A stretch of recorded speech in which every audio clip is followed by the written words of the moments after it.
Jati ini sekarang berlaku suatu kejadian yang besar artinya, serta akan besar pula akibatnya.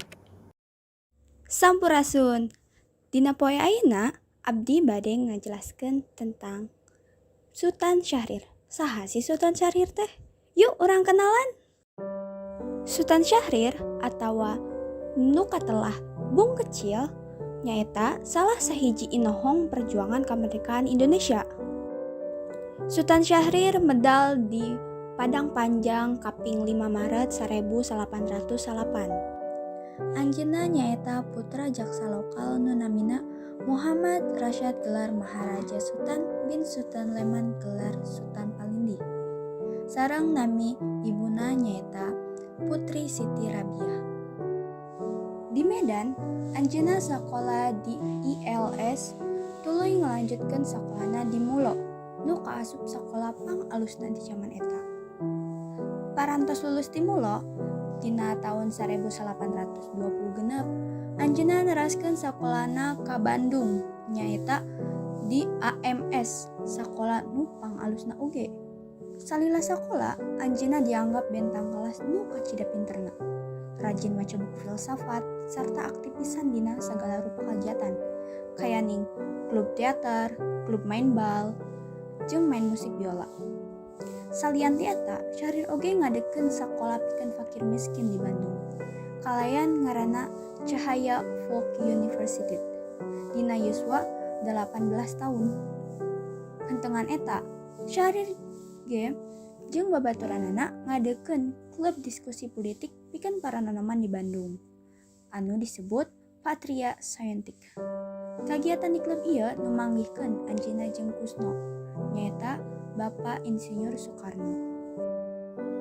Nepi ka akhirna Soekarno babarengan jeung rerencanganna ngadekeun Partai Nasional Indonesia atawa PNI tahun 1827. Dina partai eta Syahrir dipercaya pikeun ngurus organisasi pemuda PNI.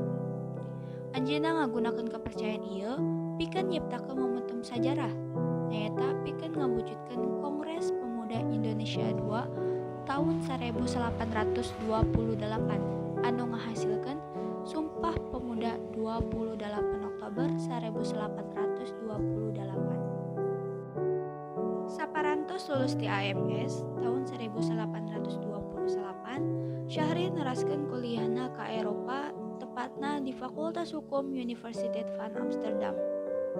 Dina poe mimiti kuliah, anjeunna aktif ileuwihung dina kegiatan klub studi jeunan Partai Sosialis Demokrat Walanda. Di klub ieu, anjeunna diajar politik kelas dunia. Didinya manehna oge mantuan gerakan ti Perhimpunan Indonesia salaku sekretarisna Muhammad Hatta. Dina tahun 1831, Syahrir mutuskeun ninggalkeun samantawis kuliahna serta balik deui ka Jakarta pikeun turun langsung dina gerakan kemerdekaan Indonesia jeung tokoh nasional nu sejen. Anjeunna ngajak jalma ngora pikeun ngabrontak. Laras, tangtosna ieu sanes hal nu gampang. Tapi kusabab kapercayaan sareng pangalamanna nalika di Walanda, anjeunna tiasa ngabentuk jaringan gerakan bawah tanah nu henteu kanyahoan dugi ka tahun 1834 ku Walanda. Tapi dina waktu 1834 kagiatan Syahrir kanyahoan. Anjeunna ditewak tuluy diasupkeun ka penjara Cipinang Metro Cornelis. Dina bulan Desemberna anjeunna diasingkeun ka Bufandikul. Saterusna saenggeus alih kakawasan di pamarentah Hindia Walanda ka pamarentah Jepang, anjeunna dibebaskeun. Anjeunna tumaros tepang sareng Soekarno sareng Hatta.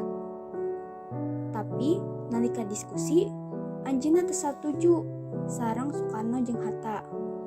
Anjeunna milih ngagancangkeun proklamasi Indonesia tibatan kooperatif sareng Jepang. Manehna gawe bareng jeung rerencanganna pikeun nyulik Soekarno jeung Hatta ka Rengas Dengklok supaya geura ngaproklamasikan kemerdekaan Indonesia. Saenggeus proklamasi kemerdekaan Indonesia dina kaping 2 Oktober 1846, Soekarno ngangkat Sultan Syahrir jadi Perdana Menteri. Lantaran ahli diplomasi, anjeunna ngalaksanakeun diplomasi ka sababaraha negara. Contohna New Delhi, Mesir, Syria, Iran, Burma, sareng Singapura. Pikeun ngawangun hubungan anu hade sareng nyuhunkeun dukungan pikeun pengakuan dunia di Indonesia. Tahun 1862, Sultan Syahrir ditewak serta dibunuh tanpa pengadilan dugi ka diserang stroke. Saenggeus kitu, Sultan Syahrir indit ka Swiss pikeun pengobatanana. Sultan Syahrir akhirna pupus nalika di Swiss kaping 8 April 1866. Anjeunna ninggalkeun seueur karya. Hatur nuhun. Wassalamualaikum warahmatullahi wabarakatuh.